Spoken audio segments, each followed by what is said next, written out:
I remember days they used to laugh at me. Used to show them on my records talking casually. Used to say it was a passion on my path to be. Then they told me that I couldn't, so I had to be. Tell me what they really think about it now. Used to hate it, but I guarantee they're proud. Had to do it just to show them that I could, yeah. Now I finally think I took it where I should, yeah. Had jokes on you and now you're on and laughing. I did a whole lot of winning. Look, it came from a passion. I see a whole lot of no ones I could see now in public. And that may think a lot of things, man. At least think something, now you the judge. Hey, now tell me where you ended up. Yeah. Look, I bet it was a simple job. Yeah. Look, I went and took a different route. Yeah. Look, that's why my life is different now. Back in my feelings, look, when I wasn't so gifted and I was learning to do this, and all I heard were the critics, and I don't blame you for that shit. Look, I was way out the basis, but I just needed some talent so I could wait this to greatness. Oh yeah, you ain't ever think this, no, no, no. Stop me while I started, homie, whoa, whoa, whoa. Now this shit settled, it's go better and better, but I'll always remember, yeah, yeah. All right, we're back. That One podcast. We're here in LA. So excited to have Emily Ford here. Emily, thank you for driving up. I know it's about an hour, right, for you. Hopefully you guys knew the ins and outs, not to hit too much traffic, but it means the world to me. I'm humbled to have you here and sharing why you're that one and getting into your story more. So I'm so happy to be here, and I'm here because the way you show up in such a big way. You know, you get to this place, you're like, okay, where should I put my time and what's worth it and blah, blah, blah. And the way you show up and your mission is, you're so mission driven. So that is why I'm here. Thank you. Thank you. I got to give credit to my mentors because I think it's important to have mentors in your life. Amen. And I didn't know how to do that before. I really didn't. And I've been mentored by some amazing people, and shout out to Richie Dolan. But yeah, I've seen the results of authentic, genuine connection. And I think, you know, we connected through Instagram. I talk about this a lot. I reach out to people intentionally on Instagram, fighting through all the spam that we all get. Yeah. And you answered. And a question I always like to ask, especially guests on the show that I met through Instagram, is like, why did you answer? Of all the DMs you probably get, the spam. Like, yeah. It was the way that you connected. It wasn't out to get something from me. I really truly felt like you were in service, and it was such a different energy to the point where normally I'll read and then I'll unread it and then just keep, you know what I'm saying? And, but she actually has a strategy process. I mean, it's just time. And I'm just super intuitive, and the way that you reached out, it was just so different. In fact, you know, people need to write business books on this and sales books. You were like, hey, let's collaborate, let's talk, and that kind of energy, I'm all for it. And that's why I answered back. That's awesome. I love to hear that. And I got to tell you a story real quick. It's a short story. Some guy yesterday was giving me a bunch of crap for the DM. And he was like, oh yeah, I guess, do you want me to make you dinner too? And this he's got some, exposure and all that. Yeah. And I was just like, dude, maybe we're not aligned. Yeah. Because not everybody's supposed to be connected. It is what it is. And if you don't get it, my thing is like when you're really trying to build something and you believe in yourself and what you have to offer, and if another person is just poo-pooing you for sharing yourself or connecting, like that's God's protection. Like move on. You know what I mean? Yeah. Like I just feel like if you don't get that, but you're putting yourself out there and you want to be well known, it's probably for the wrong reasons. Yeah, it goes to conviction. The word conviction stands out when you're just talking. So for you, for what you're doing, we're going to go through your journey and everything, but like, can you talk about conviction and how you developed your conviction for what you wanted to do and how you wanted to inspire and impact people? I move with conviction. I have got to be convicted or I will not do it. And what does that even mean? I have to believe. I have to believe in the product I sell. I have to believe, when I send people, the studio we're in, Andy is one of my greatest friends. He really got me started in podcasting. Shout out to Andy, by the way, studio place. So when I get a DM, hey, do you know a spot to film in LA? I send them here, right? Like when I'm convicted I'm a woman of faith, I move with conviction, and it's everything, because when you believe in something, there's a resonance to it. There's like a depth to it. And the more you live in that truth, when something is a lie or fake, it's so evident and it feels so off that I cannot fake the funk. And that is what, you know, I've been doing for the past decade. And I believe that's what's made me successful. And there's times where it's like, oh, I could do this or this or this, and it could get me there faster. But if I don't believe in it, if I'm not convicted, I'm out. Yeah. Yeah. You know, and the other thing I want to ask you about is, I'm going to jump all over the place, but that's okay. No, I love it. You've had success to a degree. I don't believe you've reached the success that you can. You're just getting started as far as I'm concerned. That's right. That's the way I always think. Amen. But the success that you've had, how have you kept yourself humbled and not let your head get big? And because what happens is like we get perception from other people, feedback from other people's perceptions of us as we've done things, but they're really reflecting upon their own achievements or what they think they can achieve, and then it can get to us sometimes. So I know how I handle it, but I'd love to hear your take on how you handle that. Yeah, early on when I did really well, and I didn't come from money, so it was so new for me to be able to have nice things and all the accolades. It did get to me for a minute, and then I had a bit of life happen, something in life that broke me open. And I always say you can either be broken or broken open. And I went on this little journey of self-discovery. I actually went to Africa and I served there and did work. And I realized I was getting my validation from people and things. And all of that is just completely just not going to give me happiness in the end. And I returned to my faith. And I really started to study people like Jesus and how does this man like walk the earth, one of the greatest leaders of all time, and what did he do? He loved all people, all people. And, you know, so I just, he opposes the proud. Like it's not about being proud. And anytime I get in that state, you know, I go back to, you know, how do I want my heart to be today? And who am I really for? And I know in my heart of hearts, like, what feels right and what feels off. And so I think that starts with like the daily check-in with oneself of, I don't like who I'm being right now. I got to clean this up. And I also ask my husband to keep me accountable and people in my life, you know, because you can hang around, you see it all the time. You've interviewed thousands of people. You can get around people and suddenly you start to become like them. And it's like, I don't want to, I want to be proud of who I am, but I don't want to be arrogant. You know, there's a big difference. Yeah, it's huge. And there's a difference between being arrogant and picking who you want to spend your time with or give your time and attention to too. So you mentioned something happened. Do you want to get into that? Yeah.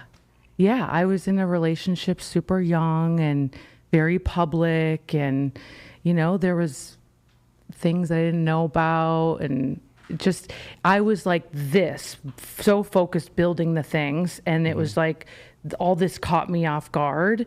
And I had to deal with the public. And even though at that time in my life, it was like so much smaller and everybody thinks their worlds are so big, right? We think it's like, oh my God, you know? And it was just really hard to be alone. And when I was alone, that's when I realized I didn't heal from childhood trauma. I didn't heal from feelings of abandonment from my dad when I was born. I never took the time to even understand myself in the area and the bucket of love and relationships.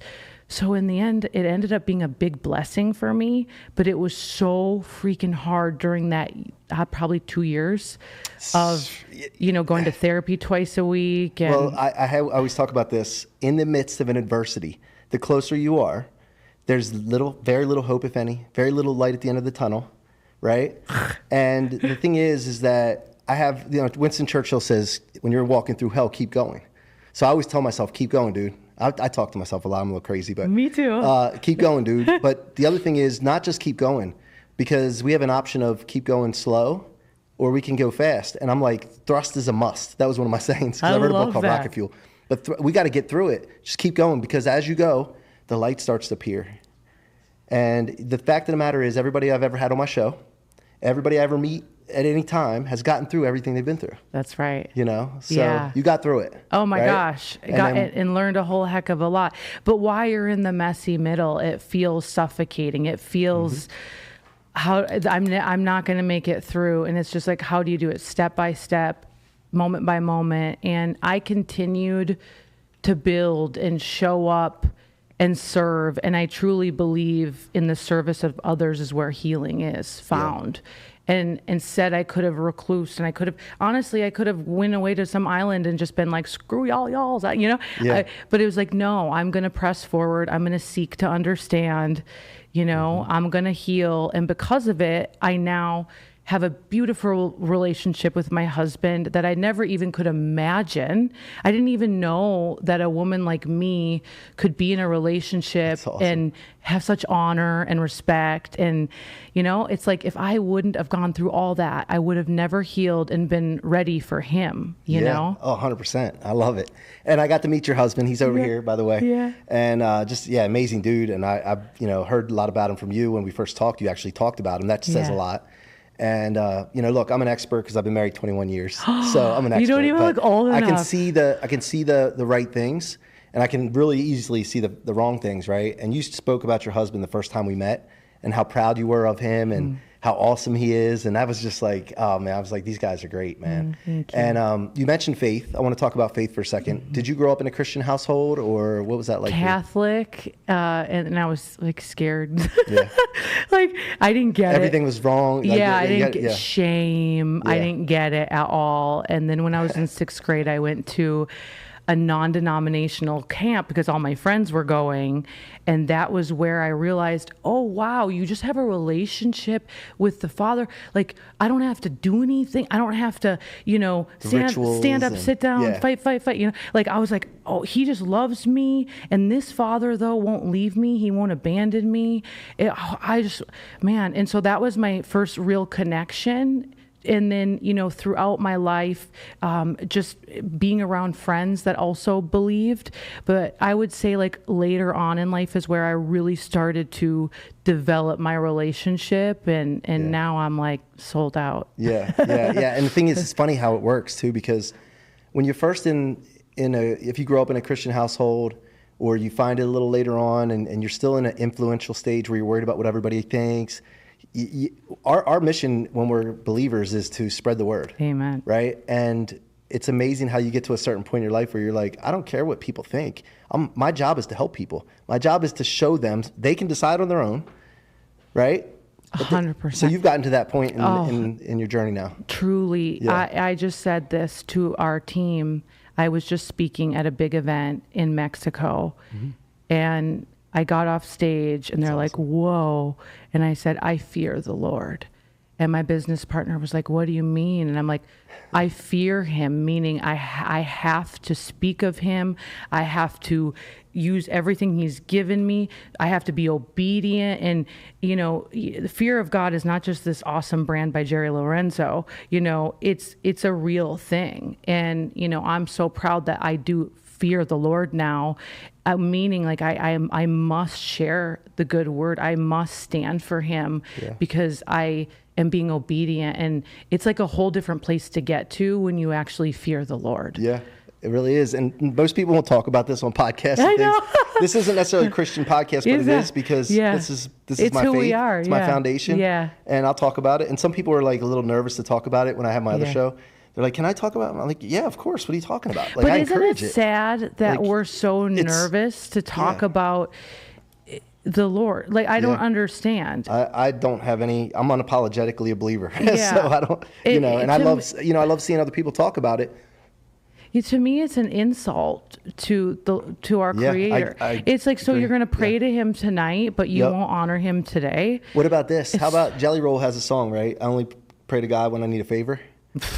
You know, and I think I was there one time in my life. Yeah. But now I'm very, very intentional about giving thanks and asking for things like guidance. And one of my prayers is I always say this, you know, this is pretty much every morning is like, I want to know what to think, what to say, what to do, and the people to keep around me that can fulfill your mission for me. So good. Because I don't know what that is all the time. Sometimes it might be my thing. And when Emily, when we sometimes have things that don't work out the way we wanted it to, right? Which happens often.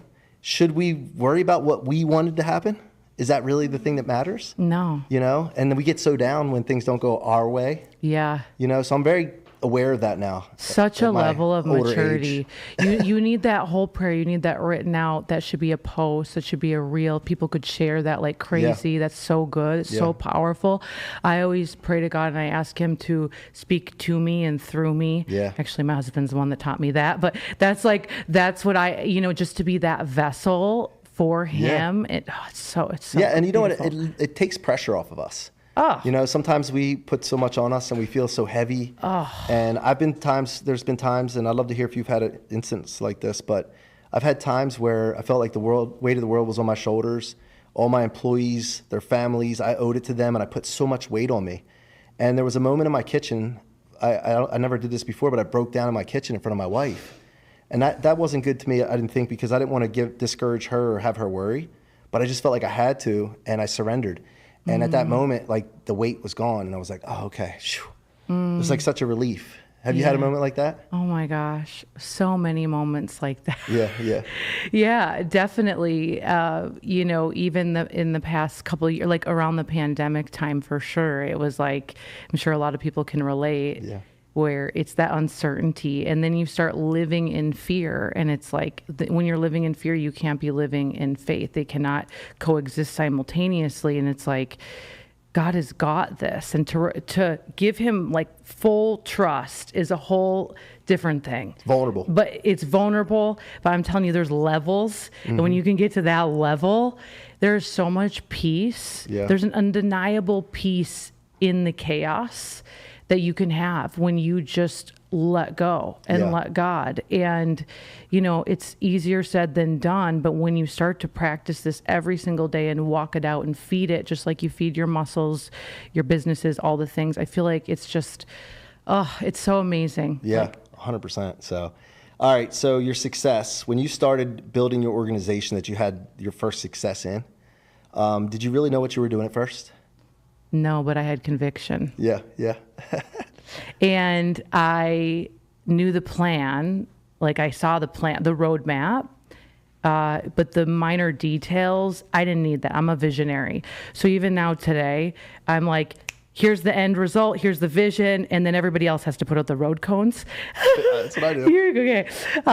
But your team, you say the vision to them, and they're like, yeah, okay. They're like, but how? What if, how, we're gonna figure it out. How are you going to be two places in once? I'm like, I've done it before. Let me just take the call with the mini chat people from the car. Like I can do it. Like just make it, you know what I mean? Yeah, so true, man. So many people stop. They have, so shout out to Kim Lee, by the way, our ops manager, because she's the one that's always like, okay, I'll do it. But so many people get paralyzed because they have this vision or the intuition that they want to achieve, but they don't know the how. Right. And they don't understand this. I created a formula. Listen to this. Ooh. So if you set a commitment that develops your intention directs your attention. So now you have an intention, and your attention is on things now that are going to validate your intention. Wow. And when that happens, is it actually gives validation to your intention, which is your vision. And now you start to create this universe, not the main universe we all live in, but the universe that you're creating for yourself, that you're going to experience every day, right? Yeah. And that's how you cause and create a future. Yeah. And so I figured this out. And I'm like, holy cow, this is like a law. And I'm sure somebody else talked about it and put it in different words before, but I mean, it's so real. And so many people get paused in or paralyzed in not the how part. The paralysis by analysis. Yeah. That's what's crazy. Yeah. Where, you know, I would start mentoring all these people. I'm like, here's the plan. I'm like, listen, you're smarter than me. You know this. You have more context than me. But they would get so caught up. And I'm like, no, just get the ball in the end zone. Yeah. Like, what? I don't understand why you're stopping at the 10-yard line. You know, I'm like, it's not that hard. And it's just, but what if? It's like all these overcomplicated things. And I'm like, this is why you're not closing deals. This is why you're struggling. You know, you're trying to overanalyze everything.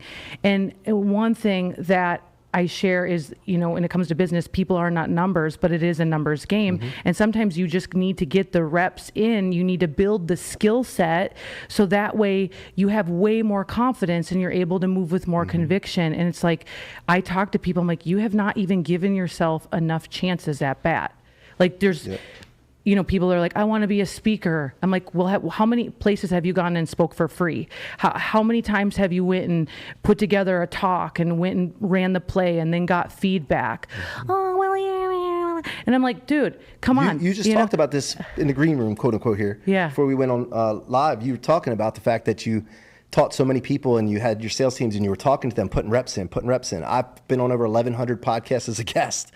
You got to put the reps in, and people don't see that part. They just see the success. They see now, right? They don't see the behind the scenes. And I like my shows to have some exposure to some of that behind the scenes. So for you, as you were building, can you talk about some of the times where you got discouraged or you felt like these folks that you're working with now, you felt like that? 100%. Yeah. And I put myself there so often because when I'm speaking to people, I really want to imagine what it's like to be where they're at. And I mean, I remember it vividly. I didn't have a bed frame. I got a mattress. I slept on the floor. I moved in with my mentor. I was 23. She was 33. The mortgage crisis ended. She basically got her severance. She's like, I'm going to build something. Do you want to do it with me? I said, yes. And she said, okay, you have to be all in. And the minute you're off, you're off. And I was like, oh my God, I'm like, I'm all in. And so I move in, I have a mattress on the floor. I hardly have any money to my name. I'm out here, Mel Gibson, Braveheart leading the charge. Meanwhile, there's like no money to my name. I'm not crushing it. I'm feeling so defeated. Other people are blowing past me in the business. And I was like, they don't even care as much as I care. How am I not winning? And in those moments of crying myself to sleep, basically, I would start to journal. And I remembered a mentor saying to me, why on earth do you think God's going to give you more if you can't be grateful for what you currently have? And I started to realize I had this attitude and this posture in my heart of lack. I was not grateful for the pillow that I was laying my head on, that I got to get up and I was building my own business as an entrepreneur. I was my own boss. Like I just was not grateful at all. And so I started to write out this grateful list, and meanwhile I'm like crying and I'm feeling so defeated. But that's where I really realized I have to switch my attitude.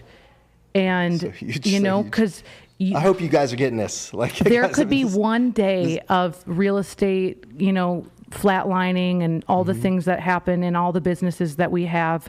There could be one day, and then that's the day you're going to do DMs and you come off desperado, right? And like you could have just landed a huge deal, but because you sound like a spammy Susie, no one's going to answer. So it's like, get your heart right, get your mind right before you go, out there into the world. And so I, every freaking day, had to do that. I had to go through my, I am wealthy and I am, for real. I had to. I still do that. I still do that. I said this the other day. I'm like, I attract money. I am amazing. Walking. The money's gonna fly in my hand. But you really do. You really have to indoctrinate your own self in your belief every single day. Rinse and repeat. And that is what I did when I was in the beginning of just being like, I'm going to get rejected right now. Or I'd go to the sales meeting, and the minute I pull up at the coffee shop, I get the text, sorry, my cat has diarrhea, not able to come. And you know what I mean? And you're like, I was banking on you signing up today to like eat. Yeah, I've been there. Wow. So here's another thing. I want to talk about this because I was in the mortgage real estate business for 20 years. I built a large organization with some of my best friends, and we were going to scale it, but then I knew rates were going to go up again. Just like '08 was going to have a cycle. I was like, do I really want to do this again? This might be my chance out. Yeah. I felt trapped by the money. And I had to take an ego hit because in order to do what I'm doing now, I had to take a hit to my net worth, my income level, my identity, quote unquote, that I thought I had. I was identifying with what I did, my vehicle versus my mission and who I really was. Wow. Like I didn't know that back then. I thought I was this mortgage professional that was really successful, right? So have you had moments before where you had to take an ego hit and net worth hit and income level hit? Like, and then how recent was it? Yeah. So when I talk about following God's obedience and fearing the Lord, I would hear every night, I need you to move. I need you to go take new territory. Yeah. And I'm like, Lord, I already built to the top of this health and wellness company. I'm fine here. But the reality was I needed another mountain to climb. I was really bored. I could do it in my sleep. I wasn't being challenged. Yeah. So I fought that voice of God, right? And I can completely relate to you, because what happens is what we do becomes our identity, and then that now becomes the mantle that goes above our mission and calling. It's like what we do, just it's like so much further ahead than what really should be, which is what God wants for us. And so that was when I was in my messy time of life, and I had to slow down to speed up. I had to pause, I had to shift some money around. I had to downsize. All the things. And it doesn't feel good to do all that stuff. It doesn't. We're not going to sit here and go, it's easy. Oh my gosh, like I wasn't getting ramen noodles or anything, but but you feel like it's worse than it actually is, though, right? Don't you? Yeah. I think we play this game in our head like, oh crap, and it feels permanent.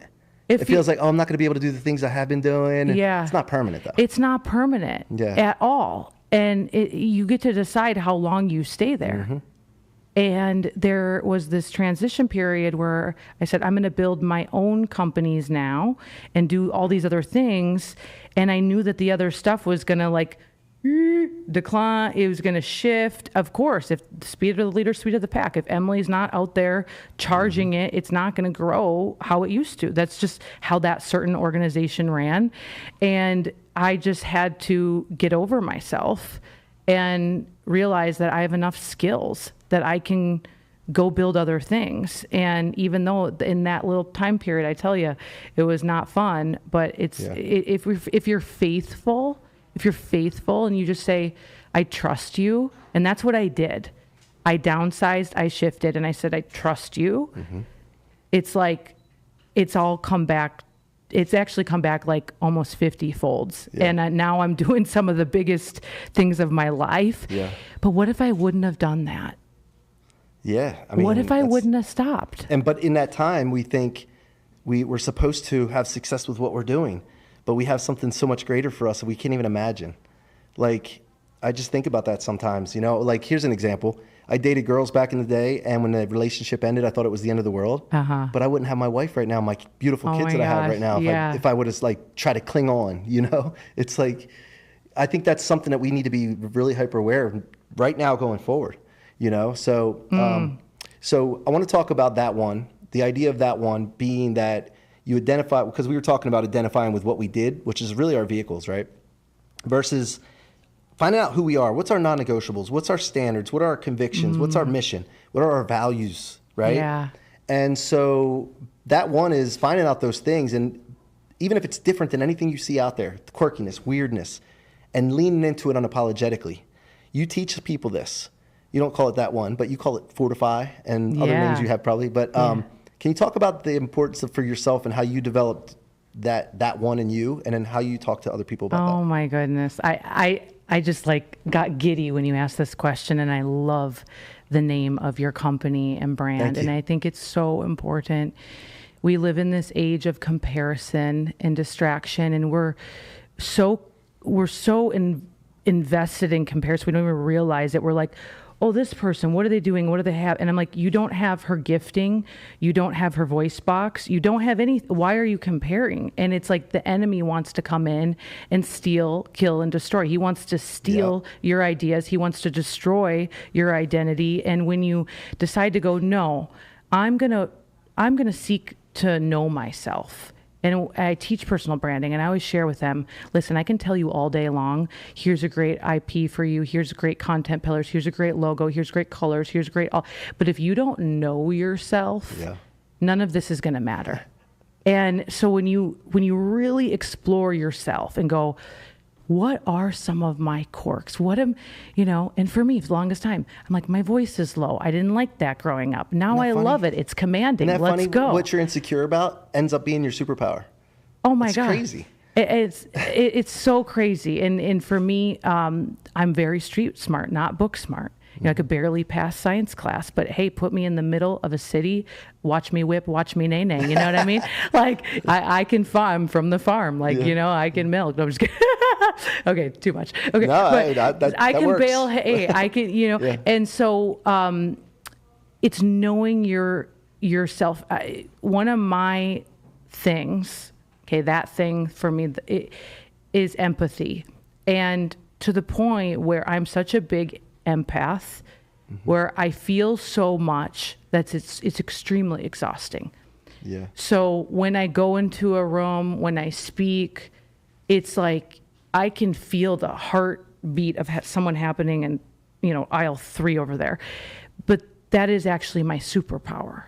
And it's given me a greater understanding of humanity. Yeah. And so though I may complain that I get drained a little faster, I've just learned through my values, okay, I'm just going to need to plug myself in a little bit more. I'm just going to need to spend more time with God to fill my cup. And so learning these parts of me has really helped me, because I used to think like, dude, is something wrong with me? Like, why do I get so drained being in these environments? I can relate to this. And this is why I stopped coaching and mentoring for pay, is because I started feeling it so bad and I didn't know how to control and handle it. And I could feel what they were going through so much. And I'm like, I don't know. I don't want to go through this myself, creating my businesses, the things I'm starting. I have to, and I'm going to lean into it. But do I really want to have this, so that was something I can relate to that so much. It's like wow. Crazy. But I chose not to, and I chose to do it a little differently. Yeah. But yeah, I can relate to that. Yeah. So from here going forward, I know I don't want to share anything that you share with me, but what's the vision from here? What are you guys getting into? How are you getting uncomfortable to go create more impact? Dude, I'm so uncomfortable. Walking in here, I was just on the phone with my attorneys. I'm just following what the Lord has put on my life. And there's no, I don't feel like I'm striving. I feel like I'm co-laboring with him. And it's such a different feeling. It's almost like what I'm doing now it's like the wind of heaven is at my back. And I feel like it's just like, whoosh, and it's because I'm co-laboring with God. I'm walking along with him. And this company I'm building, Fortify, is all about personal branding, the mindset of a personal brand. We have the ability to build out people's personal brands with our VIP services. I have the Fortify method. And I'm really taking the past decade of my life of how I built my personal brand and how, there's people always teaching on this stuff, but a lot of them, I'm like, you don't really have a good personal brand. Right. Have you, or maybe you have the art side of things, but you don't understand how to connect with the consumer, or what's the mindset of a personal brand? How does someone actually step into it? And what happens when, shit hits the fan and now they're in a huge problem, and how do they continue going, and all that stuff. And so the Fortify method is a course, a mentorship for people to keep them actually going with building their personal brand, because 74% of people now say they only look at the personal brand before they go to the doctor, before they use the realtor to buy the house. Yeah. Everybody needs to have a personal brand. And so... And separate, not blending in with everyone else. 100%. You can have a brand and blend in. And what good does that do? Getting attention out. Now, here's the thing, too. Being people of faith, sometimes you can have conflict with doing some of the things we need to do to manufacture celebrity. And I'm not talking about for ego. Yeah. I'm talking about for impact, right? Yeah, which is the halo effect. It's the cognitive bias of, why should I get the Icelandic water versus, this generic one from the hotel. That's all branding. By the way, and marketing. Icelandic didn't pay us. Yeah, they didn't. They're not yet anyway. Yeah. And that is, I think it's healthy for us to, spend time looking at our values and going, how do I want to come across? How do I want to be perceived? And when I started to do well in business, they put me on stages. And I was very young and I didn't know myself like I know myself today. And I got called up to this huge stage in Vegas. And again, I was just 25 years old. Jeez. And I just grabbed clothes to go on stage, and I didn't think of how I wanted to be perceived. Yeah. I didn't think of, this is predominantly men, you probably shouldn't wear a mini skirt, you're looking at like you're going to the club tonight. Like, that's not my value, that's not my, listen, I could wear that on a date, but I probably shouldn't, I didn't know though my brand values. Yeah. So what happened was I walk out on stage and I sat down and I felt very uncomfortable. I almost was like, crap, you shouldn't have wore this. Like, I was sitting there, but I was still, obviously, I did my best in the interview. And I got off stage and I was like, had this conversation with myself, you need to get clear on the way you want to show up. Because that quick, you figured it out that quick. Yeah, because I felt so uncomfortable. And did you get a reaction that you really didn't want? From one the of audience my or network? mentor. Okay. My mentor, who was very older than me, as he should be, and wiser than me, and he just said, "Hey, in a business setting, I would, let's, spruce it up a little bit." And I'm like, "Dude, I hear you 100%." And so I went. But you did take it that way. You didn't take it like get defensive or anything. 'Cause sometimes people, No, oh my gosh, especially to a mentor. But I knew how I felt.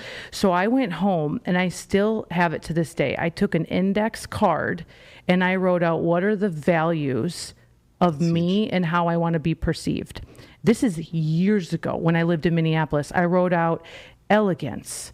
That's one of my value words. I just want to be elegant. Yeah. It matters to me, I do not want to come across provocative, and some of you may be like, this is strange, but the thing is, we need to think about how we come across, because you get 10 seconds and it's how someone perceives you. Yep.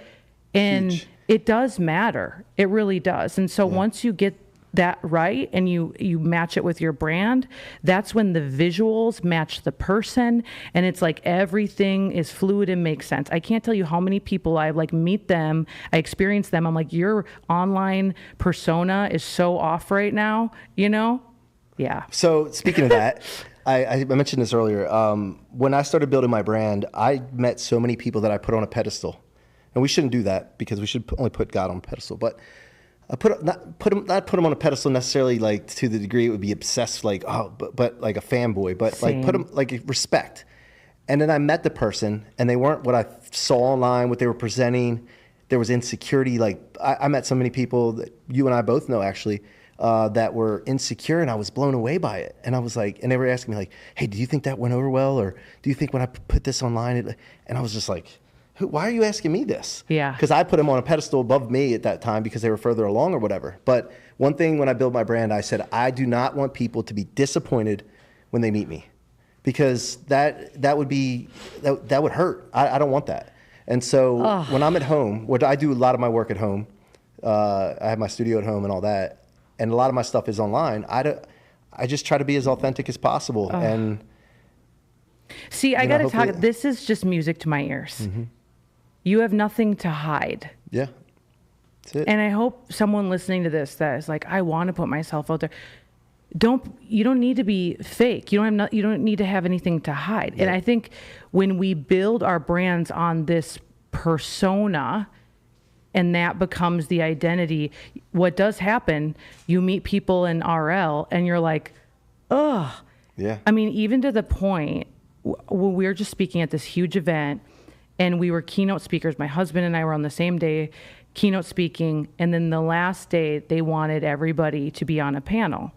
And so I'm the only chick with like heavy hitter men, and I know that you know all of them. And one of them just couldn't handle